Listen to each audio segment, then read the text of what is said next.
በህይወቴ ኮሜንት ከላይክ በልጦ ተመልክቼ አላውቅም። ታዲያ ፖስቱ ምን ቢሆን ነው ኮሜንቱ የበለጠው? በመዲናችን አዲስ አበባ ዛሬ 33 ጥንዶች ወይም ባለትዳሮች ፍቺ ይፈጽማሉ። ታዲያ ይህ ነገር ላለፉት 3 ወራት ቀጥሎም ነበር። በጣም ነው የሚዘገንነኝ እኔ አንዳንድ ሴቶች የሚያደርጉት ነገር ሶሻል ሚዲያ ላይ። ሶሻል ሚዲያ እኮ ያዘውን አይለቅም። ሴፍ ትደረጋላችሁ እኮ ወጣቶች፣ ዞራችሁ መቀመጫችሁን እንደዚህ የምታደርጉት እንዴ? ይቀመጣል እኮ ነገ ታገባላችሁ እኮ ልጅ ትወልዳላችሁ እኮ ልጃችሁ እኮ ያይዋል። ሰላም ቤተሰቦች እንዴት ናችሁልኝ? ደህና ናችሁልኝ? እኔ ደህና ነኝ። ክብር ይስፋ ብያለሁ። ቤተሰቦች ዛሬም እንደተለመደው ለእናንተ ወቅታዊ አዳዲስ መረጃ ዘል ቪዲዮችን ይዤላችሁ መጥቻለሁ። አብራችሁን ቆዩ። ለቻናሉ አዲስ የሆናችሁ ደግሞ ሰብስክራይብ የምትሉን በተን በመንካት ቻናሉ ፋሚሊ ሁኑ። እንዲሁም በተጨማሪ ቪዲዮን ላይክ ማድረግ እንዳይረሳ። እደግመዋለሁ፣ ቪዲዮን ላይክ ማድረግ እንዳረሱ፣ ምክንያቱም ለብዙዎች ተደራሽ እንደሆነ ስለሚረዳኝ ነው። ቤተሰቦች ወደ ቪዲዮችን እንሄዳለን። አብራችሁን ቆዩ።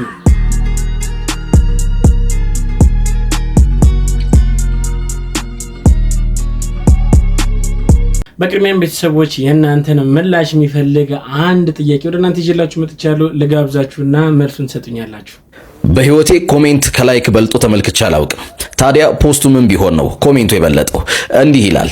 ጋይስ የ9 ሚሊዮን ሎተሪ ደርሷችሁ በሁለተኛው ቀን የናንተ ምርጥ ጓደኛ ማንኪያ ውጦ ለሕክምና 8 ሚሊዮን ብትጠየቁ ትሰጣላችሁ? እኔ እሰጣለሁ ይላል። ታዲያ የናንተ መልስ ምን ይሆናል? እስቲ ጻፉልኝ።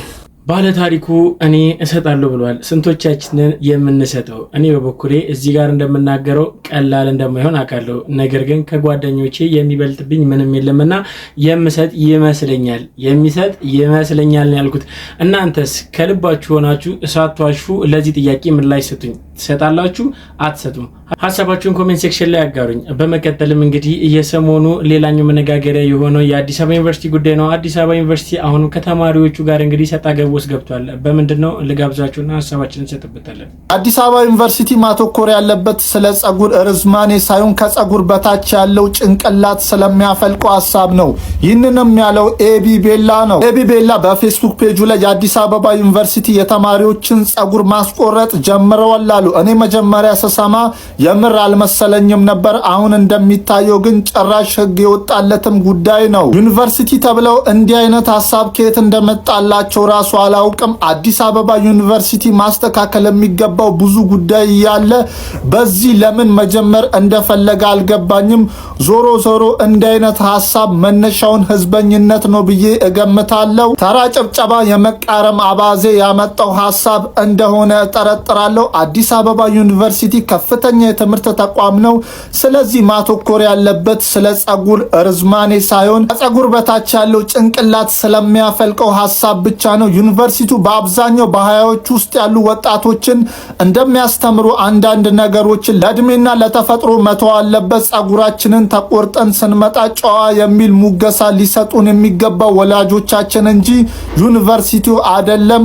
ህዝበኝነት ይጥፋ። እንደሰማችሁት ነው። ከሰሞኑ መነጋገሪያ የሆነው የአዲስ አበባ ዩኒቨርሲቲ ጉዳይ እንግዲህ ተማሪዎቹ ወንዶች ጸጉራቸውን መቆረጥ አለባቸው፣ ሊያውም ፍላት ዜሮ አድርገው መቆረጥ አለባቸው ብሎ በዚህ ክርክር ከተማሪዎች ጋር ሰጣ ገባ ውስጥ እየገባ ነው። ብዙዎችም እንግዲህ እየተቀባበሉት እየተነጋገሩበት ይገኛሉ። እንደ ሀሳብ ለመስጠት ያህል እንግዲህ እያወራን ያለነው ስለ አዲስ አበባ ዩኒቨርሲቲ፣ ስለ ትልቁ ዩኒቨርሲቲ ነው እያወራን ያለነው። ስለ ኤሌመንተሪ አይደለም፣ ወይም ደግሞ ስለ ሃይስኩል አይደለም። ስለዚህ ተማሪዎቹ ምን ማድረግ እንዳለባቸው ራሳቸው ያውቃሉ። የሚያስፈልጋቸውን ነገርን የሚጠቅማቸውን ነገርን ያመኑበትን ነገርን እንዲያረጉ ለተማሪዎቹ ለቀቅ ብናረግ ይሻላል ብዬ ሀሳቤን ሰጣለሁ። ሁሉም ቦታ ላይ እኛ ገብተን ልንወስን ይገባል ወይስ አይገባም?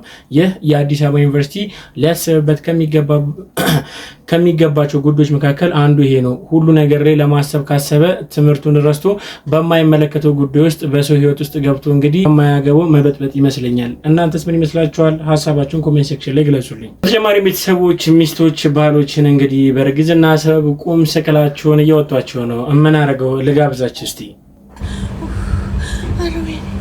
አረ ደከመኝ አባቴ። ያኛውን እኮ አልሞከርከውም። አረ ማርዬ በእናትሽ በዚህ ሰዓት እንዲህ በጣትክ ፍንቅል ስታረጉ እኮ ይወጣል ራሱ። እንዴ አንቺ ባልጠፋ ቤት ሞክረክ እንዴ ባልጠፋ ነገር ደግሞ የጭቃ ቤት አፈራ ማሪንት ያለሽ በዚህ በኩል አይት ከንቅል ይቀሰል ጭቃ ቤት ይመስላል። እንዴ ስንት ግንብ ቀመስኩኝ። እንዴ አጥር ስታከክ ልደር እንዴ ነኝ እንዴ በሰው ሀገር። እዚህ ሀገር የጭቃ ቤት የለም፣ ሁሉም ግንብ ነው። አይደለም ያኛው ጭቃ ያኛውን የመጨረሻ ነው ግን መቀምሰው እንዴ ስንት ቢቀመስኩኝ እኔ አረንጓዴ ቲሸርት አድርጌ እንሽላይት መስያችሁ በስሊፐር ቢሉኝ ሳጠር ስር በስሊፐር ይሉኝ እንዴ አረንጓዴ ቲሸርት እኮ ነው ያረኩት ዞር ነው እኮ አንድ ቀበሌ አዳረስን አረ በእናትሽ ይሄን ብሎኬት ነው ሆዴ ሞላ በእናትሽ ጭራሽ ተግቢ ያጋሳይ ነው ቀለም ይሄኛው እንደዚህ በጣቶችክ እንዲፍንቅል አርጋቸው ነው ፍቅርዬ እንዴ አይደለም ውስጡን በዚህ በድንጋይ አንስተ ፍክፍክ አርከው አረ ማርዬ እዚህ ሀገር ጭቃ ቤት የለም በእናትሽ ከኢትዮጵያ ላስመጣልሽ ከፈለሽ እንዴ አገሰው እኮ ጠገብኩ ሆዴ ሞላ እኮ በመቅመስ እንዴ ምን ይቻለኝ አላቅልም እውነት አንድ ቤት ይመርጋል እኮ እስኮን እዚህ የዞርኩ የበለው ብሎኬት እና ሲሚንቶ ይሄ መጨረሻ ነው ከዚህ ውጪ ሌላ አልቀምስ ጠገብኩኝ እኮ እስቲ ቆንጆ ድሽ አይደለም ይሄ ማይተለሞጠ ነው ወደ ቤታችን ንግባ አልገባም አልፈልግም አረ ተነሽ የተቀመጥሽው ቆሻሻ ላይ ነው በእናትሽ እሺ ከሌለ አምጣ ታዲያ ከሌለ ሙሉ ዱባይ ልዙር እንዴው አልሄድም ዱሩ 3 ቤት ምናምን እንዴ ፍንቅል አርገክ ደግሞ የውሸት ዝም ብለህ ልሙጥ ያለ ግድግዳ ማርዬ ዱባይ ላይ ጭቃ ቤት የለም የፈለግሽውን ሰው ጠይቂ ያል ለሞልቷል አሁን ይሄ መንደር እንዳለ የጭቃ ቤት ነው እንትን ብለህ በደንብ አርገህ ፍልፍል አርገው ስልካውቀክ የውሸት ነካ ያረክ አታ አልሄድም እኔ ከኢትዮጵያ ይፈል 10 ኪሎ ላስመጣልሽ ቀስ እያልሽ ትበያለሽ 10 ኪሎ ቢብለዚህ አስቀምጠክ አፈሩ ሽታው እንዳያችሁት ነው ሚስት ለባሏ ዘውድ ናት ሲባል እቺኛዋ ከዘውድ አልፋ እንግዲህ ስቃይ ሆናበታለች ካልጠፋ አምሮት በርግዝና ሰበብ እንግዲህ የጭቃ ቤት ወይም ደግሞ የጭቃ ቤት አፈሩ ነው ያማረኝ እሱ ለውላት እውነት ለመናገር እኔ እስከዛሬ ያልገባኝ ነገር ነው ያረገዛችሁ ወደዳችሁ ትኖራላችሁ እውነት እንደሚባለው ግን ያምራችኋል አይ የግልጽ እውነት የምር የሚያምራችሁ ከሆነ እስቲ ኮሜንት ሴክሽን ላይ እውነት ከሆነ እውነት አይ የማያምራችሁ ከሆነ አያምረንም ብላችሁ እስቲ ሐሳባችሁን አጋሩኝ እስቲ በ28 ዓመታችሁ በእርግዝና ምክንያት እንደዚህ አይነት ነገር ቢያጋጥማችሁ ምን ይሰማችኋል? ከጀርባ የምትመለከቷት እንግዲህ 28 ዓመቷ ነው። ማሌዥያዊ ናት። መጀመሪያ እርግዝና ከመፈጠሩ በፊት እንግዲህ እዚህ ጋር ከጀርባ የምትመለከቷት እቺ ሴት ነበረች። ነገር ግን እርግዝና ከተፈጠረ በኋላ በተፈጠረባት የሆርሞን መቀየር ምክንያት እንግዲህ የተለያዩ የፊት የሰውነት ለውጦችን የቅርጽ ለውጦችን እያመጣች እንደሆነ ትመለከታለች ማለት ነው። በማሌዥያ የሚገኙ ዶክተሮችም በታሪካቸው አይተው የማያውቁት የእርግዝና ለውጥ ወይም ደግሞ የሆርሞን ለውጥ እንደሆነ እየተመለከቱ ነበረ። ፊቷ እንደምታዩት እንግዲህ የቆዳ መወጠር፣ የፊት እብጠት እንዲሁም ደግሞ ወደ የእርጅና የሚመስሉ ምልክቶችን እያሳየች ነበረ። እንዲሁም በተጨማሪ ደግሞ ጸጉሯ ሳይቀር ወደ ሽበት እየተቀየረ እንደነበረም እንግዲህ ተመልክታለች ማለት ነው። ከዛ በኋላም እንግዲህ እቺ ሴት ከእርግዝና በኋላ ልጇን በምትወልድበት ጊዜ እንግዲህ በዚህ መልኩ ሰውነቷ እንዲሁም ደግሞ ፊቷ እየተቀየረና እየተስተካከለ ወደ ቀድሞ አቋሟ እየተመለሰች እንደሆነም እንግዲህ የእርግዝና ጆርኒዋን አሳይታለች ማለት ነው። እናንተ ምን አይነት ከባድ ለውጦች እንዳስተናገዳችሁ ኮሜንት ላይ ሐሳባችሁን ተቀያየሩ። በአዲስ መረጃ መልሳለሁ። የፕላስ ምክፋን የተጫናችሁ ቤተሰቡ ነው። መልካም ቀን ወዳጅ። እንደዚህ አይነትም ኬዝ ደግሞ አለ። የሆርሞን መቀየር ተብሎ ሚስትህ እንደዚህ እየተቀየረች እያየ እውነት ለመናገር ልጅ ለማስወለድ የሚያስብ ካለ አላቅለትም። ለማንኛውም ግን እንደዚህ የገጠማችሁ ካላችሁ አለን በሉኝ እስቲ ኮሜንት ላይ። ግን እውነት እንደዚህ ይገጥማል በዚህ ደረጃ ያለ እኔ እንጃ ለማመን ይከብዳል። ሙሉ በሙሉ ነው ልጅቷ ቼንጅ ያደረገችው። ከኖርማል ህይወቷ ወጣለች። መቶቂያም ብታሰይ የሌላ ሰው ነው የምትባለው። ባለቤትሽ ምንሽን ሲስምሽ ደስ ይልሻል ብለን ነው። አረ ቀላል ነው እኮ ኮንፈረንስ ነው። እሺ መልሱላችሁን ከመለሳችሁ በኋላ ነው የምታሳዩልኝ። እኔም ኮንፈረንስ ነው። እሺ አዎ የተለየ አይደለም። አረ ተው አትኩራ። ይሄ መኮራረጅ ነው የሚጎዳው። እንዴ ይሄ ትምህርት ሚኒስቴር ነው እንዲያወጣው ይሄ። አሳዩልኛ ሚስቶች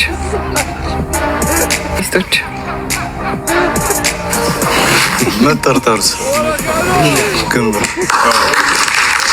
መጨረሻው ጥያቄ ሚስቶችን የጠየቅነው ባለቤትሽ የት ስትሄጂ ይደብረዋል ወይ ደግሞ አይወድም ብለን ነበር። ባሎች አሁን እኔን ይዝለልኝ ትንሽ ላስ እኮ ለዚህ ነው ጀምራለሁ። አሬ የትም ስትሄድ ደስ ይለኝ። ያባታለና ገርናት ይደቅ ማለት ያው ለቤት ካለው እኔ በቃ ቤት እንድትሆን ነው ፈልገው። ለዚህም ቦታ እንድትሄድ አትፈልግም? አዎ ማለት ያው ግድ ይሆናል እንጂ እኔ አልፈልግም። አንተ አትፈልግም? ስለዚህ ቦታ ስትሄድ አትወድም? ፀጉር ቤትስ? ኧረ እሱ ደግሞ የባሰ ነው። እሱ ደግሞ ማለት እኔ ምንም መፍትሄ ያልተገኘለት ረጅም ሰዓት በቃ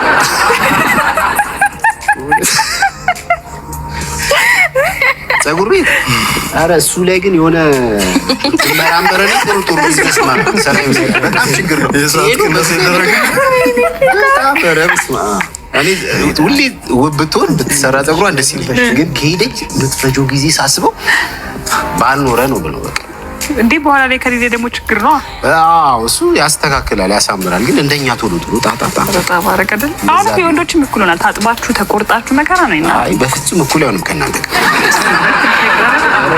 ወረፋው እንደሆነ ተቆመ እስካሁን እኔ ማለት ለብዙ ነገሮች መፍትሄ ይገኛል ግን ለዛ ነገር እስካሁን ምን ያለሽ ያው እኔ እንግዲህ በዚህ የምረዳው የፍቅሩን ልክ ነው እንጂ አልከፋሽም አዎ ቶሎ በቃ ቶሎ ፀጉር ቤት ግብት ውጥት የሚሉበት ነው እንደዛ ከሆነ ያው ሚስት እንድትላጭ ማድረግ ነው አሪፍ መልስ ነው በጣም አሳይ ርቄ ፊት ይካንዳል አክቹሊ እኔም እንደዛ ነው የትም ስትሄድ ደስ አይለኝም አብራይ ብትል ሙዴ ነው እኔ ካለው ቤት ኧረ እባክህ ከሌለ ያው የተመቻት ሂድ እሺ ስለዚህ የትም ስትሄድ አትወድም ማለት ግን ስታመሽ ነው አብዛኛውን ጊዜ እንትን የማይል የማትወደው አዎ ስማይል አሁን ብዙ ቦታ ስትሄድ ችግር የለም ትሄድ ነው የምለው ሰዓቱ ሲመሽ ይደብረኛል ብቻዬን መሆን አልፈልግም ይደብራል በጣም ይጨንቀኛል ምን ሆነች ማን ተነኮላት ምናምን እንደ ቁመቷ እንዳይመስልሽ ጎተራራ ነው የሚገርም ልብ ነው ያላት አትፈራም ሁላ ኧረ ምንም ነገር ቢያጋጥማት ውሻ ትፈራለች ውሻ የኔ እናቴ እኔ ቢጤ ነሽ አንቺ ሰው አትፈራም እንዳያችሁ ነው እንዴ ደስ የሚሉ ጥንዶች እንደሆኑ እንግዲህ እንደዚህ አይነት ትዳሮችን ያብዛልን የሚባለው ፈጣሪ እንግዲህ ትዳራቸውን ይባርክላችሁ ያላገባችሁ እንድታገቡ እመኛለሁ በዚህ አጋጣሚ ያገባችሁም ደግሞ እንግዲህ ፈጣሪ ትዳራችሁን ይባርክላችሁ ለማለት ፈልጋለሁ ከሰሞኑ ደግሞ ሌላ መነጋገሪያ የሆነ አንድ ስታቲክስ ወጥቷል እንግዲህ በአዲስ አበባ በሚገኝ ማለትም ባለ ትዳሮች መካከል የወጣ ስታቲክስ ነው እስቲ እሱን እንየውና ሐሳባችንን እንሰጥበታለን በመዲናችን አዲስ አበባ ዛሬ 33 ጥንዶች ወይም ባለትዳሮች ፍቺ ይፈጽማሉ። ታዲያ ይህ ነገር ላለፉት 3 ወራት ቀጥሎም ነበር። ከሰኔ ወር እስከ መስከረም ወርም 3032 ጥንዶች ወይም ባለትዳሮች ፍቺ እንዳደረጉም ተገልጿል። ይህንም የገለጸው የከተማ ሲቪል ምዝገባና የነዋሪዎች አገልግሎት ኤጀንሲ ነው። እናንተስ የዚህ ፍቺ ምክንያት ምን ይመስላችኋል? ሐሳባችሁን በኮሜንት ሴክሽን ላይ ማስቀመጣችሁን እንዳትረሱ። ሰናይ ቀን ተመኙ። እንደሰማችሁት ነው ለጆሮ የሚገፋል እንዲሁም ደግሞ ስንሰማውም የሚያስደነግጥ ጉዳይ ነው። በቀን ከቀን እንግዲህ ከጊዜ ወደ ጊዜ የፍቺ ቁጥር እየጨመረ እየመጣ ነው። በትዳሮች መካከል ውስጥ ያለ አለመስማማትን እንግዲህ እዛው መቋጨት ሲገባቸው ጉዳዩ እየሰፋ እየመጣ በአሁን ሰዓት ላይ የሚፋቱ ወይም ደግሞ ባለትዳሮች ፍቺ የሚፈጽሙ ባለትዳሮች እንግዲህ ቁጥራቸው እየጨመረ ይገኛል። ይህን ጉዳይ ሰማኔ እንደራሴ በዙሪያ ያሉትን እንኳን ሳስብ የማውቃቸው በርከት ያሉ ፍቺ የፈጸሙ ሰዎችም እንዳሉ አስተውያለሁ። እናንተስ በዚህ ስታቲክስ ላይ እውነት ይመስላችኋል? እስቲ ሀሳባችሁን ግለጹልኝ። በተጨማሪም እንግዲህ ሌላኛው መነጋገሪያ ርዕስ ሆኖ እንግዲህ ብዙዎች ሲቀባበሉት የነበረው ጉዳይ አንድ ጉዳይ አለ። እሱ ምንድነው? የሳምሶን ቤቢ ጉዳይ ነው። ሳምሶን ቤቢ በዚህ ሰዓት ላይ በሌላ ትዳርና በሌላ የልጅ በረከት እንግዲህ ተባርኳል ተብሎ በተለይ ሶሻል ሚዲያ ላይ እየተጋራ ይገኛል። ምንድነው እኔውና እስቲ እኛም ሀሳባችንን ሰጥተን እውነቱን ተናግረን እናልፍበታለን።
እንዳያችሁት ነው ሳምሶን ታደሰ በራሱ የቲክቶክ እንግዲህ ቻናል ላይ ለተከታዮቹ ያጋራው ምስል ይሄን ይመስላል። እንግዲህ በዚህ ላይ ተነስቶ ብዙዎች በዚህ ሰዓት ላይ ልጅ ወሎ ወይም ደግሞ አዲስ ትዳር መስርቶ ከአዲስ ትዳር ከአዲስ ህይወት ልጅ መስርቶ ያጋራ መስሏቸው ሀሳባቸውን እየሰጡበት ይገኛሉ። ነገር ግን ነገሩ እንዲህ ነው። እንግዲህ ሳምሶን ታደሰና ዳግማዊ ፀሐዬ ከፍቻቸው በፊት የመጨረሻ ልጅ ወልደዋል። ያ ልጁን እንግዲህ አቅፎ የተነሳው ፎቶ ነው እንግዲህ አሁን ላይ ናፍቆቱን ወይም ደግሞ ከልጁ ጋር የነበረውን ግንኙነት በሶሻል ሚዲያ ለተከታዮች ያደረሰው እንጂ በአዲስ የልጅ በረከት ታድሎ አይደለም። ነገር ግን ኮሜንት ውስጥ ገብተን ስንረዳ ብዙዎች እንግዲህ እውነት መስሏቸው ወይም ደግሞ አሁን ላይ ልጅ ወልዶ መስሏቸው ግማሹ ደስታውን እየገለጸ ይገኛል። ግማሹም ደግሞ እንግዲህ በዳጊ ቦታ ወይም ደግሞ በዳጊ ወገን ሆኖ እንግዲህ በዚህኛው ጉዳይ ላይ ሀሳባቸውን ትችታቸውንም እያቀረቡ ይገኛሉ። ነገር ግን እውነታው ይህ ነው። ሳምሶን ታደሰ ከዳግማዊ ፀሐዬ ብቻ ነው ልጅ ወለደው። ወደፊት የሚፈጠረውን አናቅም። አዲስ ነገር ካለ የምናሳውቃቸው ይሆናል። ለአሁኑ ግን እውነታው ይህ ነው። ሳምሶን ታደሰ በአሁን ሳሌ ልጅ አልወለደም ወይም ደግሞ የመጨረሻ ልጁን ከዳግማዊ ፀሐዬ ጋር የነበረውን ልጅን ነው እንግዲህ አቅፎ ፎቶ የተነሳውን ፎቶ ነው ያጋራው እንጂ አዲስ ልጅ ወልዶ አይደለም። ሀሳባችሁን ለማንኛውም ኮሜንት ሴክሽን ላይ አጋሩ። ባል ሚስቴ በትዳር ውስጥ የምትሰጠኝ ደስታ ቀንሷል ብሎ ክስ ሊያቀርብ የሚችልበት የህግ አግባብ እንዳለ ያውቃሉ። እንዲቆያችሁ ጠበቃ ሰብለ አስፋኔ እንግዲህ በትዳር ውስጥ ያሉ ወንድና ሴትን በተመለከተ አንድ ሶስተኛ ወገን ሚስቱን በመደብደብ ወይም ደግሞ በተለያየ ምክንያት የሞራል ጉዳት በማድረስ ሚስቱ ላይ የስነ ልቦና ጉዳት ቢያደርስና በዛ ምክንያት በደረሰባት የስነ ልቦና ወይም አካላዊ ጉዳት ምክንያት በትዳር ውስጥ የምትሰጠው ደስታ እንዲሁም ደግሞ ጥቅም ለባል ይገኝ የነበረው ነገር ቀርቷል የሚያስብል ሁኔታ ቢፈጠር ባል ሚስቴን ደብድቦ ወይም አጓጉል ንግግር ተናግሮ ባደረሰው ጉዳት ምክንያት ደስታዬን ከትዳሬ ውስጥ ቀንሷል፣ ሚስቴ የሚሰጠኝ ጥቅምና ደስታ እንዲቀንስ አድርጓል በሚለው ሰው ላይ ክስ አቅርቦ የካሳ ጥያቄ ማቅረብ እንደሚችል ይህንንም ዳኞች አመዛዝነው ሊወስኑት እንደሚችሉ በፍትሐ ብሔር ሕጉ በግልጽ ተመልክቷል። አመሰግናለሁ። እንደሰማችሁት ነው። ከትዳር አንፃር እንግዲህ ጠበቃ ሰብለ ሕጉ ምን ይላል? አንዳንድ ሕጎች እንግዲህ በትዳር ውስጥ ያሉ የማይመስሉ ነገር ግን በኢፌዴሪ ሕግ የጸደቁ ሕግጋቶች እንዳሉ ልናስተውል ይገባል። በዚህ ሕግ ላይ እስቲ ምን ይመስላችኋል? ሀሳባችሁን ኮሜንት ሴክሽን ላይ አጋሩ። በጣም ነው የሚዘገንነኝ እኔ አንዳንድ ሴቶች የሚያደርጉት ነገር ሶሻል ሚዲያ ላይ። ሶሻል ሚዲያ እኮ ያዘውን አይለቅም። ሴፍ ትደረጋላችሁ እኮ ወጣቶች፣ ዞራችሁ መቀመጫችሁን እንደዚህ የምታደርጉት እንዴ ይቀመጣል እኮ። ነገ ታገባላችሁ እኮ፣ ልጅ ትወልዳላችሁ እኮ። ልጃችሁ እኮ ያይዋል።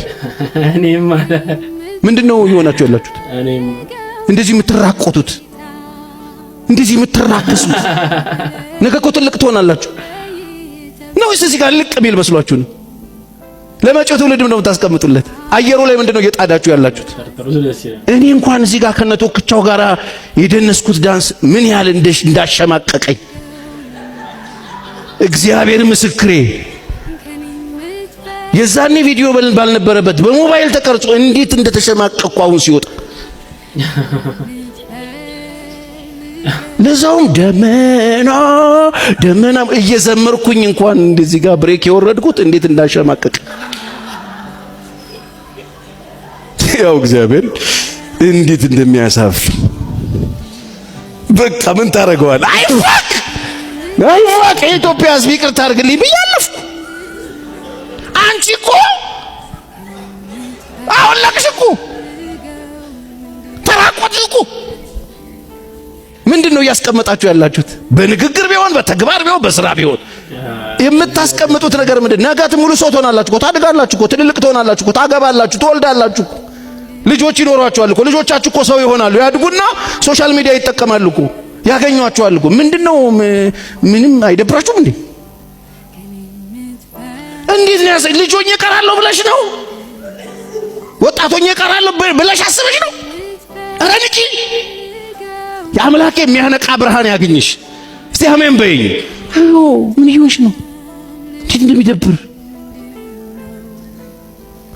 ማለት ሰዎች ይሰናከሉበታል። እንደ ቀልድ ዛሬ የምታረጉት ነገር ነገ አንገታችሁን ያስደፋችኋል፣ ያሳፍራል።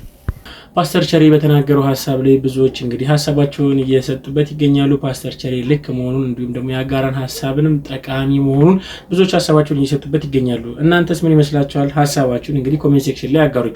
በተጨማሪም እንግዲህ በቲክቶክ አዋርድ ላይ ቀዳሚውን ስፍራ ይዞ የመብላት እድልን ይዞ እንግዲህ ሲፎካከር የነበረው ብዙዎቻችን በቲክቶክ ላይ እንግዲህ መረጃ ለብዙዎቻችን የሚያደርሰውን የምናውቀውን እንግዲህ ሙሴ ሰለሞን በመጨረሻ ታስሯል የሚል መረጃ ሰምተናል። ይህን ጉዳይ ተመልክቶ የታሰረበትን ጉዳይንም ተመልክቶ ሐሳባቸውን ብዙዎች እየገለጹ ይገኛሉ። እስቲ ልጋብዛችሁና ሐሳባችንን እንሰጥበታለን። ስለ ሙሴ ሰለሞን እናወራለን በዚህ ቪዲዮ። ከዛ በፊት እችን የባንክ ስሊፕ ደምሩልኝማ 220 ሺህ ብር 220 ሺህ ብር እንደገና 220 ሺህ ብር 110 ሺህ ብር 43300 ብር 30 ሺህ ብር ጠቅላላው አራውንድ ወደ 800 ምናምን ሺህ ብር ሆነ። ስለ ድምሩ አይደለም ብሩ እንዴት እንደመጣ ልንገራችሁ። እናት ታማሚ ናቸው። ልጅ ወደ ካናዳ ካልሄድኩ ይላል። አባት ወደ ገጠሪቷ ኢትዮጵያ ባለ አንድ ከተማ ያለውን ቤትና መሬት ሸጦ ለዚህ ልጅ 900 ሺህ ብር ይልክለታል። ልጅ አብዱ ሰመድ ካናዳ ለመሄድ 900 ሺህ ብር ለሳቢና ትሬዲንግ ያስረክባል። በእርግጥ ያስገባበት አካውንት የግለሰቦች አካውንት ቢሆንም ሳቢና ትሬዲንግ ግን ደረቅ ቼክ ጽፎ ሰጥቶታል። ከዚህ ልጅ ላይ ሳቢና ትሬዲንግ ብሩን ከተቀበለ በኋላ ቢሮ ዘግቶ ጠፍቷል። የብዙ ወገኖቻችንም ብር ይዞ እንደጠፋ መቼውስ ታውቁታላችሁ። ትልቁ ወንጀል እዚህ ጋር ብሩ የገባው በግለሰብ ስም፣ ቼክ የጻፈው ሳቢና ትሬዲንግ የተባለው ነው። ማስተዋል ካለባችሁ። ሌላኛው ወደ ውጭ ሀገር ወደ ካናዳ ልካለን ሲሉ ምን ማለታቸው ነው? አንድ ኤጀንሲዎች እንግዲህ ውጭ ሀገራት ላይ ካናዳም ሆነ ሌላ ሀገራት ላይ ሰራተኛ እንፈልጋለን የሚል ካምፓኒ ኢንቲቲ ሊኖር ይችላል። ከኢትዮጵያ ሰራተኛ አፈላልጋችሁ ላኩልን ብለው ለኤጀንሲዎች ውክልና ሊሰጡ ይችላሉ። ትምህርትም ከሆነ እንደዛው የሆነ የትምህርት ተቋም የሆነ ሀገር ላይ ያለ ኢትዮጵያውያን ትምህርት ፈላጊዎችን አፈላልጋችሁ ላኩልን ብለው ውክልና ሊሰጡ ይችላሉ። በተረፈ ስራ የኤምባሲ ስራ ብዙዎቹ አሁን እንደ ሳቢና ትሬዲንግ ያሉ የኤምባሲን ስራ ጭምር አክሴፕታንስ ከሆነ ካምፓኒ ካገኘ ያንን አክሴፕታንስ ወደ ኤምባሲዎች ይላካል። ኤምባሲዎች የራሳቸውን ማጣራት አርገው ሰርቲፊኬቱን ይሰጡሃል። እንትንን ቆርጠህ ሄደህ መሄድ ትችላለህ።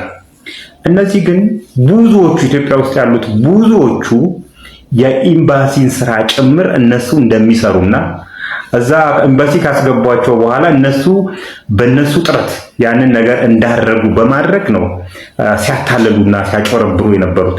በእርግጥ የኛ ማህበረሰብም የመጭበርበር እንትኑ በቃ ትንሽ ነገር ከዋሻው እንኩ ብሎ ኬስ ውስጥ ያለውን ነገር አስረክቦ ቁጭ ይላል። እንግዲህ እነዚህ የአብዱ ሰመድ እናትና አባት እንደዚህ መጭበርበሩን አያውቁም። ነገ ከነጎዲያ ካናዳ ሄዳለሁ እያለ አዲስ አበባ ቁጭ ብሏል። በቅርብ ቀን ወደ ጎዳና መውጣቱ ይሄ ልጅ የማይቀር ጉዳይ ነው። እንደዚህ የማህበራዊ ምስቅልቅል የሚያመጡ እንደነ ሙሴ ሰለሞን ያሉ ሰዎች ይተዋሉ ማለት ነው። የስንት ቤትና ቤት ጓዳ ጎድጓዳን እንደዚህ ምስቅልቅል አውጥተዋል ብዙ ፕሮሞተር ነች የሚሉ ሰዎች እና አሁን ሙሴ ሰለሞን ይቀጥላል ማለት ነው። አይጠየቅም። ምንድን የሰራው ተብሎ አይጠየቅም ማለት ነው። እንዲህ ነው እንግዲህ ሳቢና ትሬዲንግ የአንድ የግለሰብ ነው እያወራሁላችሁ ያሉት። የአንድ ግለሰብ የስንት ቤትን እንዳፈረሱ እናንተ ማሰብ ትችላላችሁ። አሁንም ወጣቶች ወደ ውጭ ሀገር እንሄዳለን ስትሉ ቀለል ያለ ጥያቄ ጠይቁ። እንዴት ነው የሚኬደው? ዝም ብላችሁ የእናት አባቶቻችሁን ቤት እያሸጣችሁ ለሌባ እያስረከባችሁ ጉስቁልናን ሶሻል ምስቅልቅልን አታንጡ የሚል መልእክት አለን። በተረፈ ፎሎ አድርጉ። ይድረስ ለህብረተሰቡ። ያጋጣሚ በሳቢና ትራቭል ኤጀንሲ ተጭበርብሬ ገንዘቤን ተበልቻለሁ ለምትሉ ሰዎች ካላችሁ በእኔ ስም ሄዳችሁ ገንዘባችሁን አስመ እንግዲህ በሙሴ ሰለሞን ላይ የተፈጠረውን ጉዳይን እንግዲህ ሙሉ በሙሉ አብራርቶ ገልጾልናል። ምን ይመስላችኋል? አሁንስ ደግሞ ከዚህም አልፎ የደረሰበት እስርስ ተገቢ ነው ወይንስ ተገቢ አይደለም? ሀሳባችሁን ኮሜንት ሴክሽን ላይ አጋሩኝ። ቤተሰቦች ለዛሬ ይዤላችሁ የመጣችሁ ቪዲዮዎች እኚህን ይመስላሉ። እስካሁን ድረስ አብራችሁን ስለቆያችሁ አመሰግናለሁ። በቀጣይ ቪዲዮ እስክንገናኝ ሰላም ቆዩልኝ። እወዳችኋለሁ።